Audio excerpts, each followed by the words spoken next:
Hi guys, welcome back to my channel, or welcome to my channel if you're new here.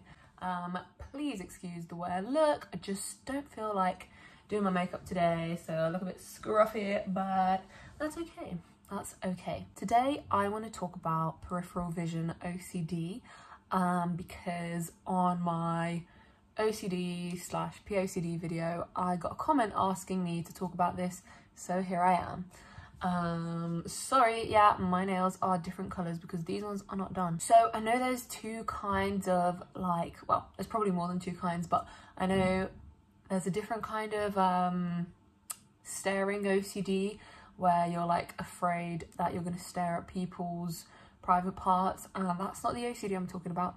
I'm talking about peripheral vision OCD, and that is where, well, I feel like people can tell that I'm looking at them in my peripheral vision. I'm going to be talking about my experience with it. I'm making this video for people who are out there and, you know, searching to see if someone else feels the way they do.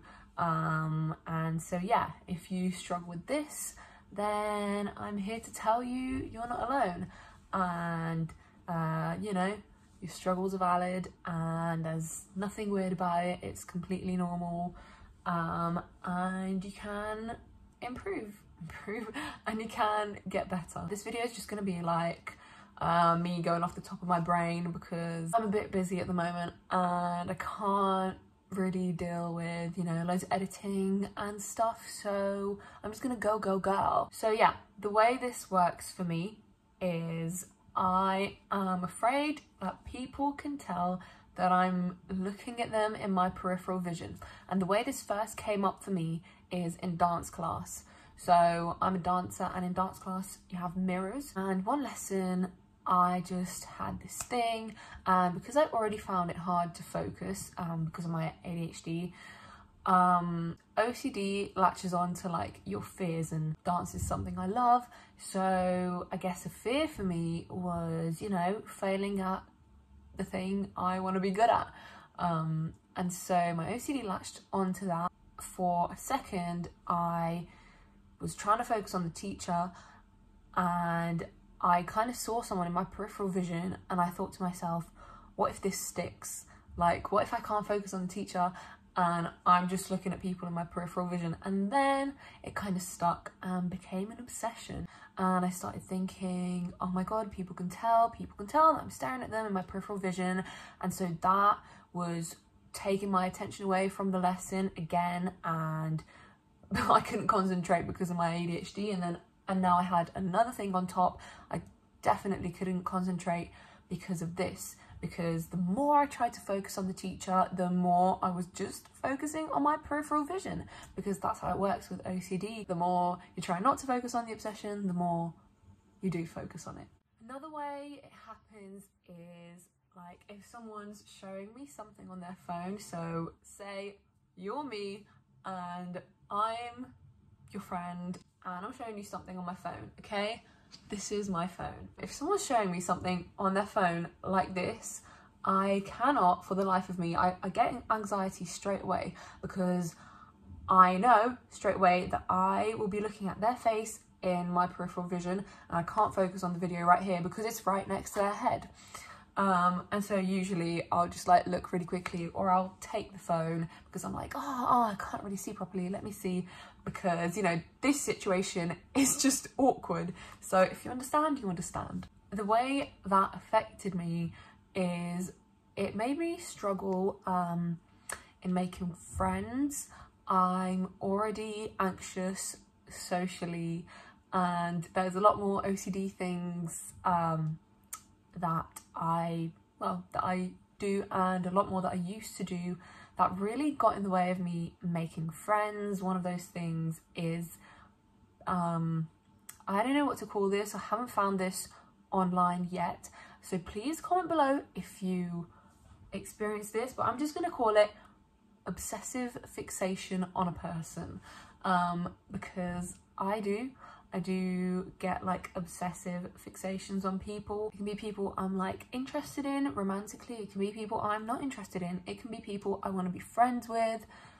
It's usually people I want to be friends with, and I won't get obsessed with them like like I really like you and I want to stalk you and I want to be obsessed with you.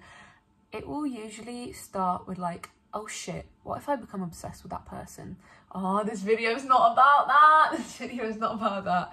But it kind of plays in, do you know what? I might make the video about that because it kind of plays into the peripheral vision thing. So yeah, it'll start with, oh shit, I'm going to get obsessed with this person. And then I'll go home and I'll be like, please don't say their name in your head in the morning.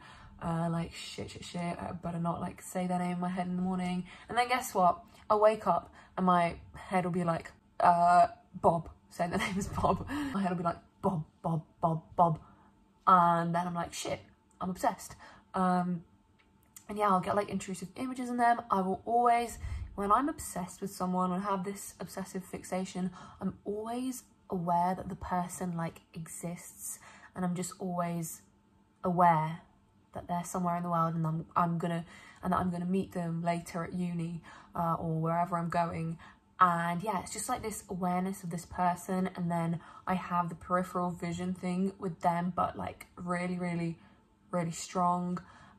Say like if I'm at uni and if we're in a lesson and they're sitting next to the teacher, I won't be able to focus on the teacher talking because, you know, that person's sitting next to them, and all I can think is, you know, I can see them in my peripheral vision and they can tell that I can see them, and just try not to look at them, but I feel like they're looking at me and they can tell that I'm looking at them and they're in my peripheral vision. Oh my god, they're gonna know I'm obsessed with them because I look weird, I look anxious, and they're wondering, why does she look like that? Is she obsessed with me? When in reality, they probably don't give a shit. So yeah, that's kind of how this works. And I guess you can see like how this makes friendships hard, because even if that person like doesn't know, I mean, that person never knows this is going on, but you can see how that would make me feel weird around people, because, you know, OCD obsessions aren't something you want. They aren't something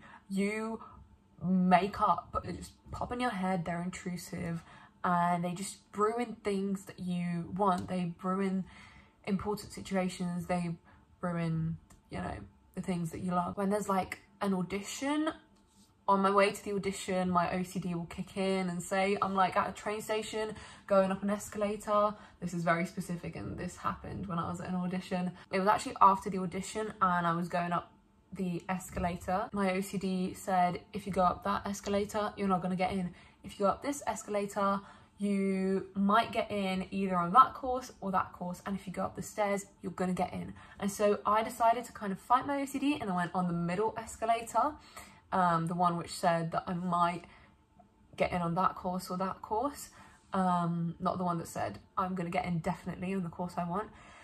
So I kind of fought it, and then guess what? It happened. And this is really bad for OCD, because you're like, my OCD was right, but it wasn't right, and it was just coincidence. But when you're locked in that cycle of OCD, it's really annoying, because in your mind it's just like, I was right. So the OCD is true, and then you just latch onto it more. So I was saying that it latches onto things you love and important things. So like my POCD, you know, I used to be all about children. I used to be the babysitter of my family, and then POCD kicked in, boom, ruined that. And so yeah, with this peripheral vision OCD slash obsessing over people, I think what it's trying to ruin is, you know, I'm very much a people person. I love people. I love making connections. That's like one of the most important things to me. And this has made it really exhausting for me to make friends and to even try, because it's been a really long time dealing with this, and it's got to the point where, you know, it's tired me out. I'm you know, I've become tired of fighting it, and I kind of like gave in after about like, I don't know, 5 or 6 years of dealing with this kind of OCD, because it's just ruined so many potential friendships, relationships. And when I was wrapped up in that OCD cycle, my compulsions, I guess, were if my OCD is telling me they can tell you're staring at them, they can tell you're staring at them, I try to not look at them, you know? I try to look anywhere else but at the person. And because I'm also thinking this person knows I'm doing this, this person knows I'm like secretly obsessed with them, that's where like the two peripheral vision and the obsessive fixation, that's where they mesh for me. Because of that, then I distance myself from that person, and because I'm doing this, because my OCD is doing this, I feel weird around the person, of course. Sometimes I used to try and fight it and I'd put myself next to that person on purpose. I'd try and make myself speak to that person, but it just usually ended badly and in lots of anxiety for me, because I'm just questioning myself. I'm just trying to look at their eyes and think, do they know? Do they know? And any little sign, any little weird facial expression they pull, I'd be like, oh my God, they know. My compulsions before were just to avoid the person. I was just basically terrified of those people that I had this peripheral vision / obsession with. And it was very sad for me, because yeah, like I said, it ruined friendships and relationships that could have been. Now that I'm doing ERP therapy, I'm trying to tackle the OCD that's left. So I've already worked on my POCD, just right OCD, and other types that were more prominent. And now there's just, you know, all the ones that have kind of been like ingrained into me since the OCD started.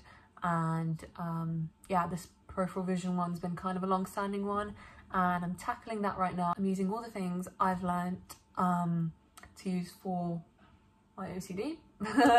I'm using them on the peripheral vision one, I guess.